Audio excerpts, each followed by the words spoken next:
9वीं और 10वीं के लिए फिर से मैं अगला आपका विषय हिंदी पर अगला कहानी यानी एकांकी दीपदान लेके मैं उपस्थित हूँ। और दीपदान एकांकी जो है आपके एकांकीकार यानी रचयिता डॉक्टर राम कुमार वर्मा जी हैं। हमेशा की तरह हम कहानी अर्थात एकांकी शुरू करने से पहले थोड़ा एकांकीकार के परिचय हम देखते हैं, जानते हैं कि एकांकीकार के विषय में।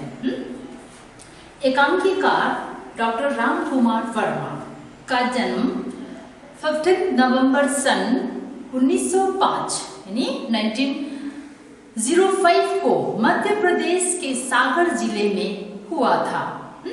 इनकी प्रारंभिक शिक्षा सागर में तथा उच्च शिक्षा प्रयाग विश्वविद्यालय में हुई।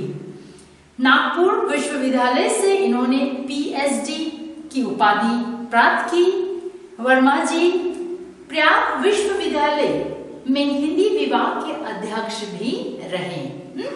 सन 1963 में भारत सरकार से इन्हें पद्म भूषण की उपाधि से भी सम्मानित किए गए। छात्रावस्था से ही यानी छात्र एज ए स्टूडेंट के समय से ही रंगमंच से जुड़े हुए थे, नाटकों से एकांकी से जुड़े हुए थे। इसीलिए इनके नाटकों तथा एकांकियों में अभिनेता का गुण प्रचुर मात्रा में दिखाई या विद्यमान रहते हैं। इनके ये एक बहुमुखी प्रतिभा के धनी थे। इन्होंने काव्य, नाटक, निबंध, आलोचना जैसे आदि विधाओं में अपनी रचना चलाई। वर्मा जी को हिंदी नाटकों का जनक भी कहा जाता है। इनके अधिकांश नाटक ऐतिहासिक तथा सामाजिक समस्याओं से जुड़े हुए हैं। इनकी प्रसिद्ध रचनाएं हैं पृथ्वीराज की आंखें, चास या रेशमी टाई, सप्त किरण, कौमुदी महोत्सव, दीपदान, चित्र रेखा, जूही के फूल, जहर आदि। इस प्रकार इन्होंने हिंदी साहित्य के क्षेत्र में अपने योगदान इन्होंने हर क्षेत्र में दिए। अब हम थोड़ा सा आपके इस एकांकी के पात्रों के विषय में जानते हैं हल्का कि इस एकांकी के अंतर्गत कितने पात्र थे और उन पात्रों का क्या भूमिका रही। परिचय, पात्र परिचय के अंतर्गत कुंवर उदय सिंह जो कि चित्तौड़ के स्वर्गीय महाराणा सांगा का सबसे छोटा पुत्र, राज्य का उत्तराधिकारी, राज्य का उत्तराधिकारी से मतलब है वारिस। आयु 14 वर्ष दिखाई गई है। दूसरे पात्र हैं पन्ना, दाई मां के नाम से जानते हैं। एकांकी में खींचो जाति की राजपुतानी, वो कौन थी? खींचो जाति की राजपुतानी कुंवर उदय सिंह का संरक्षण करने वाली दाई। आयु 30 वर्ष की दिखाई गई है। साना तीसरे कैरेक्टर है, यहाँ पे पात्र है राहुल स्वरूप सिंह की लड़की। साना कौन है? राहुल स्वरूप सिंह की लड़की, अत्यंत रूपवती, बहुत ही सुंदर, बहुत ही खूबसूरत और नटखट, कुंवर उदय सिंह के साथ खेलने वाली, आयु 16 वर्ष की दिखाई गई है। चंदन है दाई मां का पुत्र, दाई मां का पुत्र, साहस और स्नेह का प्रतीक, आयु 13 वर्ष। सामली अगला अंतपुर की परिचारिका, अंतपुर की परिचारिका जो कि आयु लगभग 28 वर्ष के। कीरत है, कीरत झूठी पत्थर उठाने वाली, यानी राजमहल में भोज है ना, खाना पीना किया जाता था और उसके उपरांत वहां झूठे पत्थरों को इकट्ठे करके फेंकने वाली यानी कीरत। किरण आयु लगभग उसकी 40 वर्ष की। बनवीर महाराणा सांगा के भाई पृथ्वीराज का दासी पुत्र। महाराणा सांगा के भाई पृथ्वीराज का दासी पुत्र, क्रूर और विलासी। इसकी कैरेक्टर दिखाई गई है, क्रूर और विलासी। आयु 32 वर्ष का। समय है यहाँ का, उस समय जब ये चित्र यानी ये एकांकी शुरू करते हैं उस समय के काल है 1536 ईस्वी के दौरान। समय रात्रि का है, समय रात्रि का है। ईस्वी है आपका 1536 के समय वहां जो घटना घटित हुई। देखते हैं इस के अंतर्गत दीदान में कुंवर उदय सिंह का कक्ष। सबसे पहले कहानी शुरू करने के पूर्व जो सीन है, ये एकांकी के बारे में आपको बता चुकी हूं कि एक नाटक का ही छोटा रूप है। एकांकी क्या है? नाटक के समान है किंतु नाटक के छोटे रूप, यानी एक अंक में, एक दृश्य में खत्म हुए जाते हैं ये एकांकी। सीन है सबसे पहले कुंवर उदय सिंह का कक्ष दिखाए गए हैं। कुंवर उदय सिंह का कक्ष है ना, उसके कक्ष है जहां पूरी सजावट है, क्योंकि राजा खानदान है सो पूरी सजावट है। दरवाजों पर रेशमी पर्दे पड़े हैं। एक पार्श्व में उदय सिंह का शैया है, सिरहाने पन्ना दाईमा है कि बैठने का स्थान है। नेपथ्य यानी पर्दे के पीछे नारियों की सम्मिलित नृत्य ध्वनि, मृदंगम और कड़वे की रमक, फिर नारियों का सम्मिलित कंठ से गान शुरू होती है, ग्रुप सॉन्ग नारियों के द्वारा। कंकण बंधन रण चरण पुत्र बधाई चाओ, तीन दहाड़ा त्याग रा काई रंग काई राव, काई रंग काई राव, काई रंग काई राव। फिर नृत्य ध्वनि शुरू होते हैं। घर आता धर्म पलटता प्रिय पंडित ताओ, एक तिमुहु दिन मरण रा, काई रंग काई राव, काई रंग काई राव, काई रंग काई राव। यह गीत उन नारियों द्वारा नेपथ्य के पीछे गाती हुई धीरे धीरे हल्का पड़ने लगता है। अब ये जो एकांकी है, एकांकीकार ने इस एक ऐतिहासिक एकांकी के रूप में ये एकांकी ऐतिहासिक कहानी है जो कि एकांकी में रचा गया है। इसके अंतर्गत त्याग, बलिदान, देशभक्त, कर्तव्यनिष्ठ जैसी भावना से ओतप्रोत ये एकांकी है। इस एकांकी में एकांकीकार का रचने का जो मुख्य उद्देश्य है कि मेवाड़ के इतिहास के अमर पात्र के उत्सर्ग का प्रकाशन है। महाराणा संग्राम सिंह की मृत्यु के बाद दासी पुत्र बनवीर चित्तौड़ की सत्ता प्राप्त करने का प्रयास करता है। उनकी मृत्यु के बाद उस सत्ता को पाने की वो प्रयास करता है। अपने उद्देश्य की पूर्ति में वह उदय सिंह की हत्या की योजना बनाता है।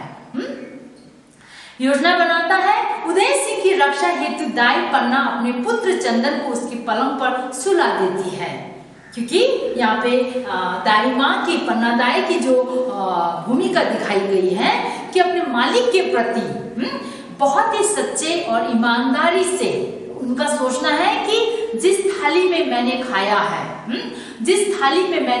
है उस थाली को मैं किसी भी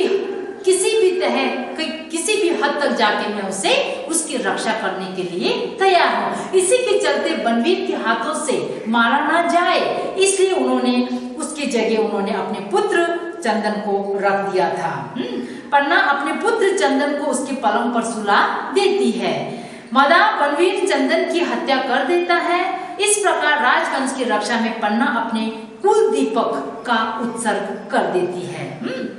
यानी दीप दान, दीप परिवार में अपने पुत्र दीप के समान दाई माँ मानते थे, और यहाँ पे कुंवर भी एक दीप के समान ही मानते थे, क्योंकि राजा खानदान में उनके पुत्र थे, और उनका पुत्र के जन्म के बाद जो उल्लास उनके परिवार में, उनके समाज में हुए, उस उल्लास के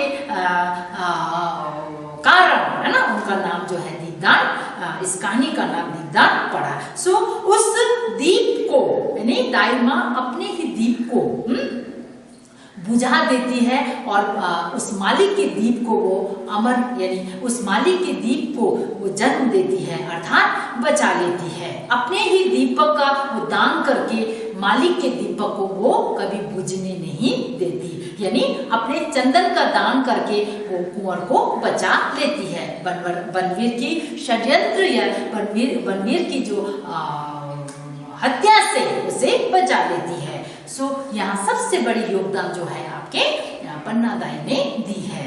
देखते हैं आगे सीन में क्या है। नृत्य खत्म होती है, उसके बाद अगले जो सीन है, उदय सिंह दौड़ता हुआ आता है। उदय सिंह दौड़ता हुआ आता है। दाई माँ, कोई उत्तर नहीं मिलता। आप अपने आप दाई माँ कहाँ है? फिर पुकार कर दाई माँ, पन्ना भीतर से आती हुई, क्या है कुंवर? अरे सांझ हो गई और तुमने अभी तक अपनी तलवार म्यान में नहीं रखी। बच्चा था कुंवर, और वो तलवार सीखने का वो अभ्यास कर रहा होता है। सो माँ डर जाती है कि वो इतने देर तक कहाँ है, कहाँ चली गई, चला गया। और माँ दाई माँ चिंता के मारे उसे बोलती है कि अपनी तलवार अभी तक तुमने न्याय यानी जो तलवार रखने की जो कवर है वो नहीं रखी। उदय सिंह, दाई माँ देखो ना, कितनी सुंदर सुंदर लड़कियां नाच रही है, गीत गाती हुई तुलजा भवानी के सामने नाच रही है, चलो ना, देखो ना। पन्ना, मैं नहीं देख सकूंगी मेरे लाल। उदय सिंह, नहीं दाई माँ, चलो ना, थोड़ी ही देर के लिए चलो ना। पन्ना, नहीं कुंवर, मुझे इस समय नाच देखना अच्छा नहीं लगता। उदय सिंह, क्यों नहीं अच्छा लगता? मैं तो उन्हें बड़ी देर तक देखता रहा, और वे भी मुझे बहुत देर तक देखती रही। दाई माँ, मैं कितना अच्छा हूँ दाई माँ। पन्ना, बहुत अच्छे हो, तुम चित्तौड़ के सूरज हो, महाराणा सांगा जी के छोटे कुंवर। सूरज की तरह तुम्हारा उदय हुआ था। सूरज की तरह ही उनके परिवार में उसका उदय हुआ था, तभी तो तुम्हारा नाम कुंवर उदय रखा गया है। उदय सिंह हंसकर, अच्छा यह बात है, पर क्या रात में भी सूरज का उदय होता है? मैं तो रात में भी हंसता खेलता रहता हूँ। पन्ना, दिन में तो तुम चित्तौड़ के सूरज हो कुंवर, और रात में तुम राजवंश के दीपक हो, अंधकार के दीपक, महाराणा सांगा के कुल के दीपक हो तुम। उदय सिंह, कुल दीपक? कहीं तुम मुझे दान न कर देना दाई माँ। वे नाचने वाले लड़के तलुजा भवानी की पूजा में दीप दान करके ही नाच रही है। वे दीपक छोटे से कुंड में जैसे नाचते हैं दाई माँ, मचलते हुए स्वर में, एक्साइटमेंट में। चलो ना दाई माँ, तुम उनका दीप दान देख लो। जिस तरह उसके दीपक नाचते हैं उसी तरह वे नाच रही है। पन्ना, मैं इस समय कुछ नहीं देखूंगी, है ना, वो बच्चा है, उसके पास, उनके महल के पास नाच गान की जो तैयारियां चलती है, उसमें वो जो उदय सिंह है, बच्चा है, तो उसको आकर्षित कर जाता है, और उस नाच गान को देखने के लिए वो दाई माँ से जिद करता है, किंतु दाई माँ साफ मना कर देती कि मैं नहीं देखूंगी उस नाच गान को। फिर उदय सिंह रूठ कर, जब दाई माँ मना करती है तो उदय सिंह रूठ कर, तो जाओ, मैं भी नहीं देखूंगा, मैं उदय सिंह की भी नहीं बनूंगा, और कुल दीपक भी नहीं, कुछ नहीं बनूंगा। माँ से मना करता वो। रूठ गए कुंवर, माँ कहती, रूठने से राजवंश नहीं चलते, जाओ विश्राम करो। देखो तुम्हारे कपड़े पर धूल छा रही है, दिन भर तुम तलवार का खेल खेलते रहे, थक गए होंगे, जाओ शैया पर सो जाओ, मैं तुम्हारी तलवार अलग रख दूंगी।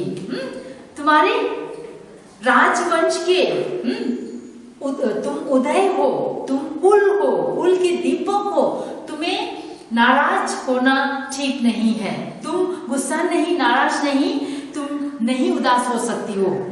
देखो तुम तो रूठ गए, रूठना उचित नहीं है राजवंश के लिए।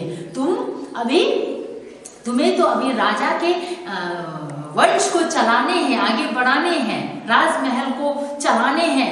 इस प्रकार रूठना तुम्हारे लिए उचित नहीं है। और उसे माँ मना करती हुई विश्राम करने के लिए उसे भेज देते हैं, है ना। यहाँ तक आज हमने पढ़ा। देखते हैं इस क्या कहते हैं आपके दीपदान के अंतर्गत हमने देखा कि उदय सिंह और दाई माँ के यहाँ पे थोड़े भूमिका आपने देखे।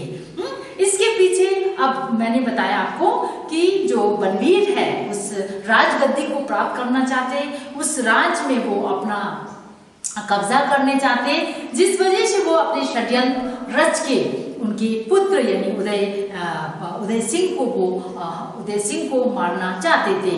किंतु माँ अपने उदय सिंह की जगह अपने पुत्र को रख के अपने उदय सिंह को वो बचा लेती है। इस एकांकी के माध्यम से एकांकीकार ने राज्य प्रेम, देश प्रेम और कर्तव्य परायणता को जगाया है। जिस प्रकार यहाँ नारी यहाँ पे दाई माँ करती है, दाई माँ के माध्यम से यह और अधिक महत्वपूर्ण बन जाता है। दीपदान एकांकी के माध्यम से भारत के अतीत गौरव का गान रहा है। वह अपने चरित्र से सिद्ध करती है कि स्वामी भक्ति के समक्ष स्वार्थ का कोई महत्व नहीं है। स्वामी अपने मालिक की सेवा के आगे अपने स्वार्थ का कोई महत्व नहीं है। स्वामी भक्ति है वो, जिस प्रकार उसने बचाया है उदय सिंह को, अपने पुत्र को, यहाँ तक कि पुत्र का बलिदान करके उदय सिंह को वो बचा देती है। इससे पता चलती है नारी के द्वारा कितनी स्वामी भक्ति के प्रति उसने अपने जो कार्य को सक्षम रखा है। अपने स्वार्थ के आगे, अपने स्वार्थ को उन्होंने नहीं देखा। सिद्ध करती है कि स्वामी भक्ति के समक्ष स्वार्थ का कोई महत्व नहीं है, कि नहीं है। वह कहती है कि महाराणा का नमक मेरे रक्त से भी महान है। महाराणा के नमक मेरे रक्त यानी मेरे खून से भी महान है, से भी महान है। नमक से रक्त बनता है, रक्त से नमक नहीं। नाटक की उद्देश्य की रक्षा में सतत जागरूक है। पन्ना का चरित्रांकन एकांकी का प्राण है। दुनिया की कोई भी वस्तु उससे पथ विचलित नहीं करती।